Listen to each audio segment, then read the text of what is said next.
Supply chain alerts and shortage news love to focus on the dramatic stuff. Flour in 2020, baby formula in 2022. Those stories get coverage because they hit a critical mass of people at once and the panic is visible. What nobody covers is the slow, invisible process that happens before any of that. The one happening right now in March 2026 in the back offices of grocery chain headquarters across the country. Buyers at major retail chains are not sitting around waiting for disruptions. They are actively making decisions months ahead of time about what gets stocked, what gets reduced, and what gets quietly replaced. By the time a product disappears from your local shelf, that decision was made in a boardroom 12 to 18 months earlier. The shelf gap you notice is just the last visible step of a process that already finished. Right now, 15 specific products are at various stages of that removal process. Some of them cost less than $1. Several of them are nutritionally superior to the products replacing them. All of them share one characteristic: low gross margin combined with slow shelf velocity, which is the only math that matters to a retail buyer. This is not a list of things that might become scarce. These are products actively being cut from distribution by named chains, driven by specific margin decisions, import contract changes, and SKU consolidation strategies that are already underway. The window to act on this information is open right now. It will not be open indefinitely. Let's start at the bottom and work up. Number 12. Evaporated milk. What it is and why it's being cut. Walk past the baking aisle and you'll find two nearly identical cans sitting next to each other. One is sweetened condensed milk. That's a dessert ingredient, essentially a sugar syrup with dairy mixed in. The other is evaporated milk, which is straight dairy with about 60% of its water removed and zero added sugar. Same size can, similar appearance, completely different product. The confusion between these two items is part of why evaporated milk is losing shelf space. When consumers can't reliably distinguish them, both products suffer in terms of sales velocity. Two major national chains are already significantly cutting evaporated milk inventory in 2026, redirecting that shelf space towards oat milk and almond milk alternatives, which carry meaningfully higher margins and more consistent consumer demand. Why this matters: practically refrigerated dairy is one of the fastest failing food categories during any power disruption. Within hours of losing refrigeration, everything in your dairy section becomes a liability. Evaporated milk doesn't have that problem. It sits at room temperature for 2+ years, and when you're ready to use it, you add equal parts water and you have full-fat milk, workable for coffee, oatmeal, cooking, or baking. The protein density per dollar is higher than any shelf-stable carton alternative currently on the market. There's also a practical cooking technique that most people don't know. Chill the unopened can thoroughly in cold water, then open it and whip the contents aggressively. It thickens into a cream substitute that holds its texture surprisingly well. Professional cooks have been doing this for decades. A single can costs under $2. Buy store brands while they're still on shelves. Number 11. Canned pumpkin, pure, not pie filling. What it is and why it's being cut. There are two completely different products in this category. Canned pumpkin pie filling is pre-seasoned with sugar and spices. It's a dessert shortcut. Pure canned pumpkin is exactly what the name says: cooked, pured pumpkin with nothing added.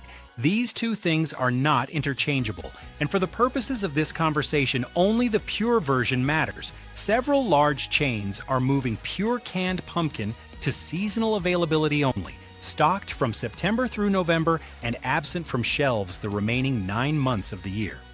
The commercial logic is straightforward. Sales spike in autumn and sit nearly flat the rest of the year. On thin margins, that math doesn't justify a permanent slot on the shelf. Why this matters: practically 1 cup of pure canned pumpkin contains 245% of the recommended daily value of vitamin A as beta-carotene, which is one of the most potent antioxidants available in whole food form. It delivers more beta-carotene per serving than raw carrots, more fiber per cup than oatmeal, and does all of that at roughly 83 calories. That nutritional profile beats most dedicated health products at a fraction of the price. The underrated quality here is culinary neutrality. Pumpkin has almost no assertive flavor on its own. Stir half a can into chili and it extends the pot without changing how it tastes. Mix it into pasta sauce and it adds body and a significant micronutrient boost that nobody at the table will detect. A 15-ounce can currently runs about $1.29. Once seasonal-only stocking kicks in, every household that bakes or preps will be grabbing it simultaneously in October. Buying it now means buying it without that competition. Number 10. Canned green chilies. What it is and why it's being cut: a small, mild can, usually 89 cents, sits in the Mexican food aisle and gets treated as a novelty ingredient by most shoppers. Two large national chains are cutting their store brand green chili SK-US in 2026, redirecting that shelf space towards salsa and higher margin products. When store brands disappear, name brand alternatives step in at 2 to 3 times the price. Why this matters: practically, most emergency preparedness content treats morale as a soft concern, something you address after you've sorted out your caloric and protein math. That's wrong. Documented research in military nutrition and disaster psychology consistently shows the same pattern. Physical resources deplete slowly. Morale deteriorates much faster. The primary driver is food fatigue, and it begins earlier than most people expect. Capsaicin, the compound responsible for heat in chili peppers, triggers a measurable endorphin response through a neurological pathway that operates independently of psychological expectation. A small amount of dietary heat doesn't just make food taste better, it changes how your brain responds to eating it. Beyond the morale angle, a 4-ounce can delivers 45% of the daily vitamin C requirement for under $1. Add it to scrambled eggs, stir it into rice, toss it into any soup or stew. 12 cans cost under $11 and last for years. If you're finding this useful, hit like, drop a comment, and subscribe. More content like this coming regularly. Number 9. Canned chickpeas. What it is and why it's being cut. The canned bean aisle looks uniformly stocked, but not all beans are equal from a buyer's perspective. Chickpeas move more slowly than black beans and kidney beans. 3 large chains are actively consolidating their canned bean SK-US in 2026, and chickpeas are losing shelf space as part of that process. Slower velocity means fewer facings, which means less availability. Why this matters: practically, chickpeas contain a significant concentration of resistant starch, a form of carbohydrate that bypasses digestion in the small intestine and goes directly to feeding beneficial gut bacteria in the colon. The practical effect is that chickpeas keep you fuller for longer and produce less of the blood sugar spike and crash cycle that heavily processed carbohydrates create. In a situation where you're eating shelf-stable foods exclusively, that glucose regulation matters more than it does in a normal diet. No other common canned bean delivers that specific combination at a comparable price. Drain a can, coat with olive oil and salt, roast at 400 degrees for 25 minutes. They crisp up into something genuinely satisfying. Or blend a drained can with olive oil and garlic for hummus that costs under $1.50 per batch with no special equipment. A 15-ounce can currently runs under $1.50. When store brands consolidate, organic alternatives fill the slot at $3.50 to $4. Number 8. Fat-free canned refried beans. What it is and why it's being cut. 2 distinct products share this shelf section. Full-fat refried beans are made with lard or vegetable shortening. Traditional recipe: strong flavor, high fat content. Fat-free refried beans are cooked and mashed without added fat. Different nutritional profile, considerably more neutral flavor. Same shelf section, completely different products. Fat-free store brand SK-US are being discontinued by several regional chains, particularly in southwestern distribution networks, in favor of full-fat versions and premium organic lines. Full fat outsells fat-free consistently. Premium organic generates better margin. The logic for the buyer is obvious. Why this matters: practically a meaningful portion of the population manages cardiovascular conditions, elevated cholesterol, or low-fat dietary protocols that make full-fat alternatives genuinely problematic rather than just inconvenient. Under normal circumstances, substitutions are easy to find. When your pantry becomes your primary food source for an extended period, the absence of a specific product type isn't a minor inconvenience. It becomes a real dietary constraint with no good workaround. Beyond dietary restriction concerns, fat-free refried beans are the fastest, no-equipment, complete meal available in a grocery store. Open the can, add green chilies, spread on crackers 7 grams of protein and 6 grams of fiber in under 60 seconds with no heat required. A single can costs about $1.90 now. When store brands disappear, premium replacements will run $2.50 to $3.50. Number 7. 6-ounce canned tomato paste. What it is and why it's being cut. This is a format change rather than a full product removal, which makes it easy to overlook. The small cylindrical 6-ounce can of tomato paste, currently around 79 cents, is being phased out by several national chains in favor of larger 12-ounce and 28-ounce formats. The packaging economics favor larger cans, similar production cost, more revenue per unit, same shelf footprint.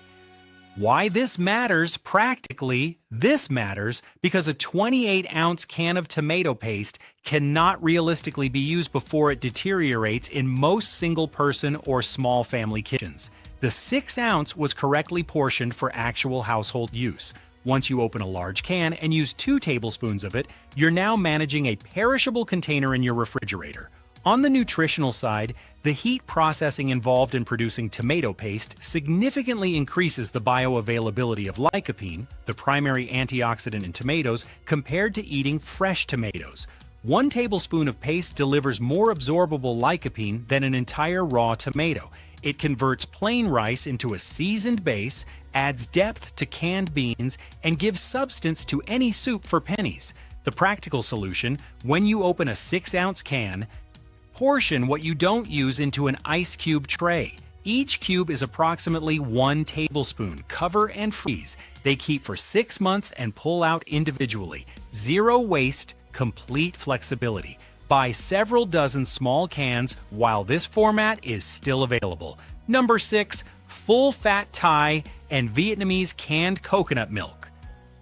What it is and why it's being cut.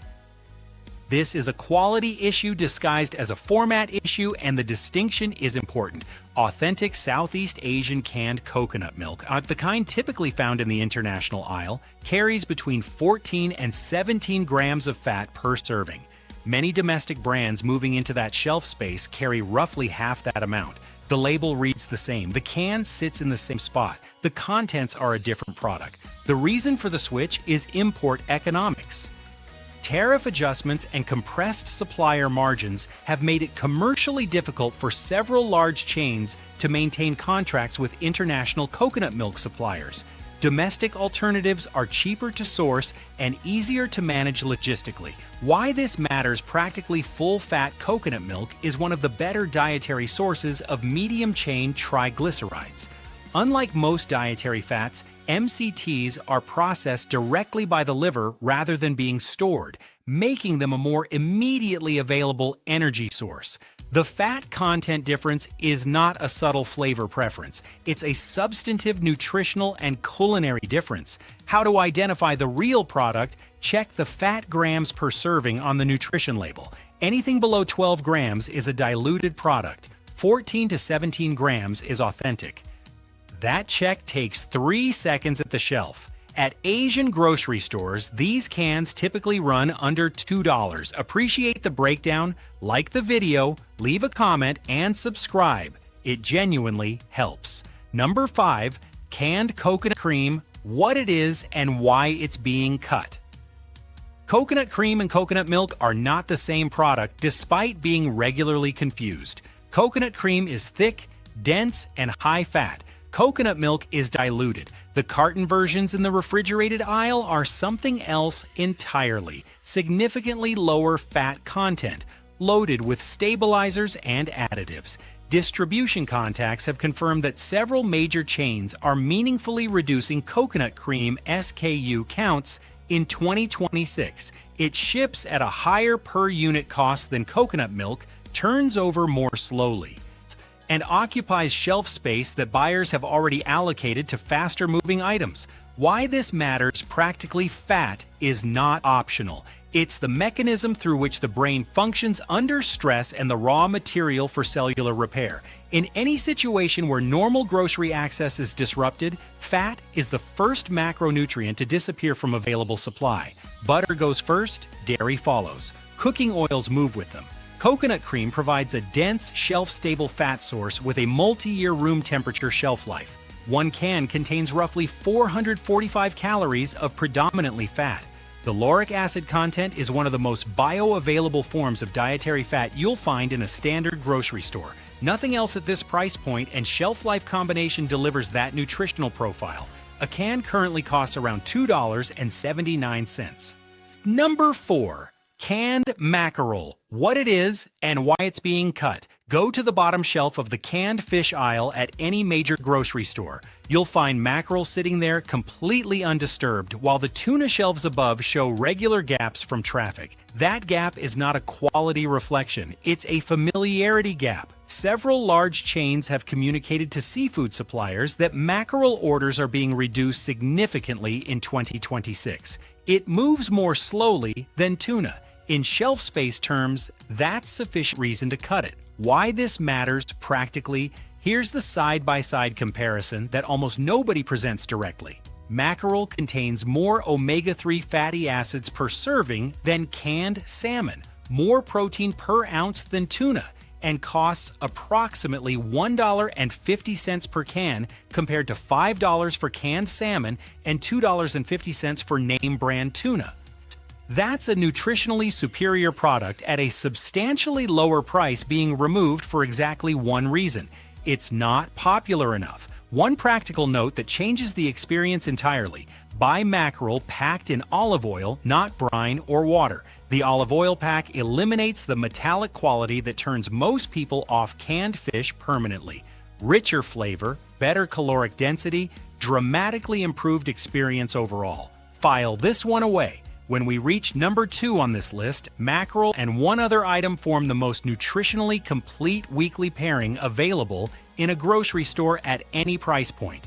Number 3, shelf-stable aseptic tofu. What it is and why it's being cut. This is not the refrigerated block from the produce section, that's a different product entirely. This aseptic packaged tofu, sold in small shelf-stable rectangular cartons under brands like Mori New, using ultra-high temperature processing and sealed multi-layer packaging, sits unrefrigerated on a shelf with a 12-month plus shelf life. It's typically found in the international or health food aisle. Mainstream grocery chains have been shifting aseptic tofu towards specialty sections with reduced SKU counts as part of 2026 shelf space consolidation. Why this matters: practically complete proteins, foods containing all 9 essential amino acids in adequate proportions, are rare in shelf-stable form. Most shelf-stable complete proteins are animal products. For households managing vegetarian diets, food allergies, or religious dietary restrictions, aseptic tofu is one of only a handful of shelf-stable complete protein sources requiring no refrigeration and no cooking. Here's the preparation that surprises people. Blend the silken variety directly into any canned soup. The texture disappears completely. The soup becomes creamy. The protein content roughly doubles, no detectable flavor change. One package costs around $1.89 and delivers 10 grams of complete protein with 12 months of shelf life at room temperature. That combination doesn't exist anywhere else in the store at that price. Bonus number 1, canned artichoke hearts. What it is and why it's being cut: artichoke hearts in brine or water are quietly losing shelf space to marinated versions, which carry better margins and move faster. The plain water-packed variety is being cut at several chains as an underperforming SKU. Why this matters: practically plain canned artichoke hearts are one of the highest fiber foods available in the canned goods aisle.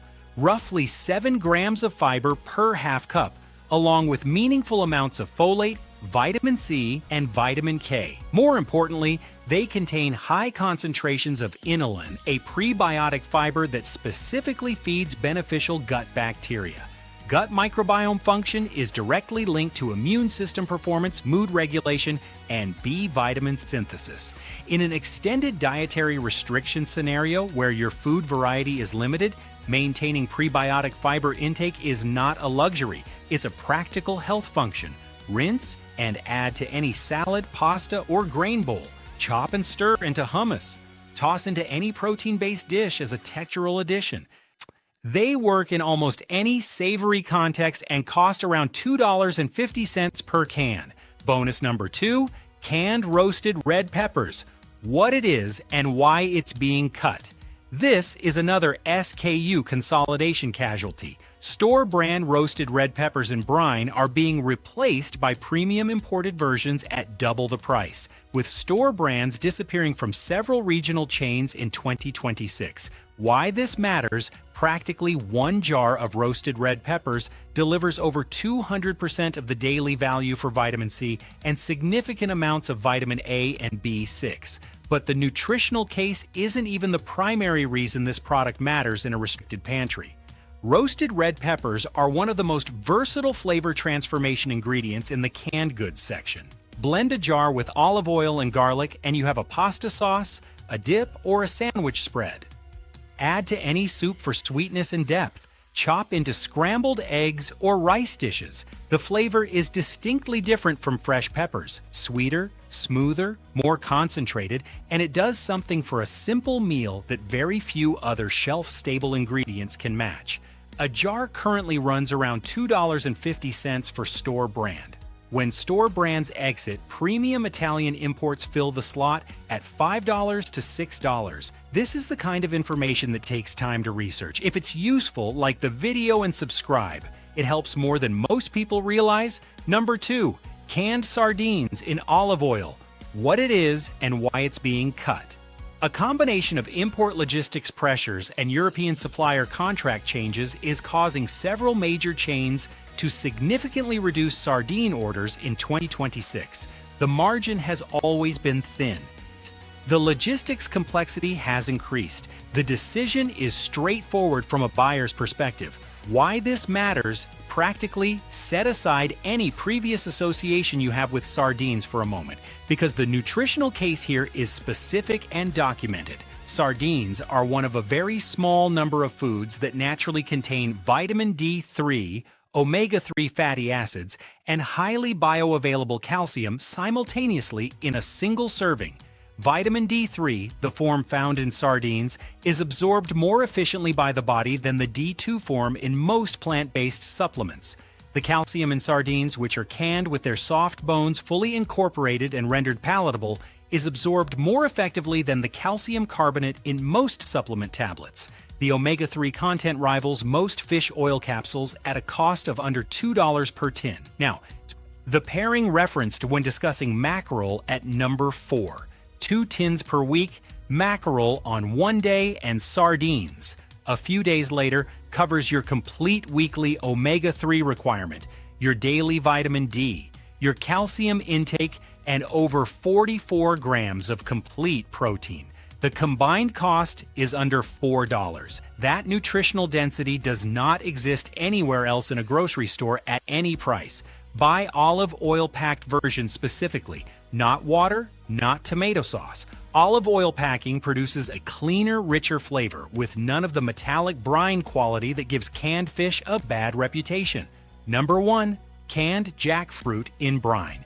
What it is and why it's being cut. There are 2 completely different products sharing this label, and buying the wrong one is a significant mistake. Jackfruit in syrup is a sweetened dessert product with high sugar content, not relevant to this conversation. Do not buy that. Jackfruit in brine is unripe jackfruit packed in salted water. No added sugar, minimal calories, a dense, fibrous texture that, when pulled apart with a fork, is physically indistinguishable from shredded meat in most cooking applications. Read that again because it's the unusual claim at the center of this entire entry. It is the only fruit in a standard grocery store that behaves like a shredded protein food without any processing beyond standard canning. Southeast Asian import disruptions and significantly increased logistics costs have led several mainstream chains to reduce canned jackfruit inventory considerably. Some chains moved it to clearance sections as early as late 2024. Others have been reducing SKU counts progressively through early 2026. It's caught between import cost pressure and mainstream unfamiliarity, a product most shoppers have never cooked with, sitting in a category buyers are already looking to consolidate. Why this matters practically for households managing food budgets, vegetarian diets, or anyone trying to extend protein-centered meals without spending heavily. Jackfruit in brine has no direct equivalent in the grocery store. It provides texture and bulk that shelf-stable foods almost universally lack. Here's the preparation that makes this immediately accessible with zero prior experience and no special equipment. Drain and rinse the can. Pull the jackfruit apart with a fork. It shreds in about 30 seconds. Add a tablespoon of tomato paste from item number 7 and a spoonful of green chilies from item number 10. Mix, and you have a filling, texturally satisfying meal that does not eat like standard shelf-stable food. No cooking required, under 3 minutes total. Combined cost across all 3 cans is approximately $4. Current price at most mainstream stores is under $3 per can. Availability at major retailers is already declining. Bonus number 3, canned white beans, navy or cannellini, what it is and why it's being cut. White beans, navy beans, cannellini, Great Northern are being consolidated in several chains' SKU reduction efforts. Black beans are the category anchor. Kidney beans move reliably. White beans sit in an awkward middle position. Slower velocity, thinner margin, the vulnerable to consolidation. Why this matters, practically white beans are a high iron, high fiber, complete nutrition product. A single can delivers roughly 9 to 12 grams of protein, 11 grams of fiber, and significant iron content, particularly relevant for women and anyone managing an iron-restricted diet. More practically, white beans are the most culinarily neutral bean in the category. They absorb the flavor of whatever they're cooked with, making them functionally invisible in soups, stews, and grain dishes. That neutrality makes them the most useful pantry bean for extended use without palate fatigue. Mash them into any soup for body and protein. Add to pasta with olive oil and garlic. Blend into a white bean dip as a hummus alternative. A can costs around $1.29 for store brands. Regional chains are already reducing SKU counts. The framework. Why these specific products? Before wrapping this up, there's a structural point that makes the rest of this more useful than just a shopping list. Every product on a grocery shelf carries a gross margin percentage. Products above 20% gross margin are protected. Products between 12% and 20% are stable but vulnerable to pricing shifts. Products below 12% are actively reviewed every quarter. Products running below 8% gross margin are almost always discontinued within 18 months, unless they're anchoring an entire category. Every single product on this list sits in that 8% to 12% danger zone, not because the product is inferior. In most cases, it's nutritionally superior to whatever is replacing it. The only disqualifying factor is margin math and shelf velocity combined. Once you understand that framework, you can identify vulnerable products yourself. The signals, bottom shelf placement, generic store brand packaging, always fully stocked, but never featured in promotions, never on an end cap. Those are the markers of a product that moves slowly on thin margins. Those are the next candidates for removal. The 3 functional categories. Here's the complete picture organized by what each product actually does. The fat foundation, coconut cream, full-fat Thai coconut milk, Sardines in olive oil. Fat is the first macronutrient to disappear in any disruption because it's the most dependent on perishable products. These three items cover that gap entirely at room temperature for years. The protein layer: canned mackerel, chickpeas, white beans, shelf-stable aseptic tofu, fat-free refried beans, jackfruit in brine. Complete proteins and resistant starches.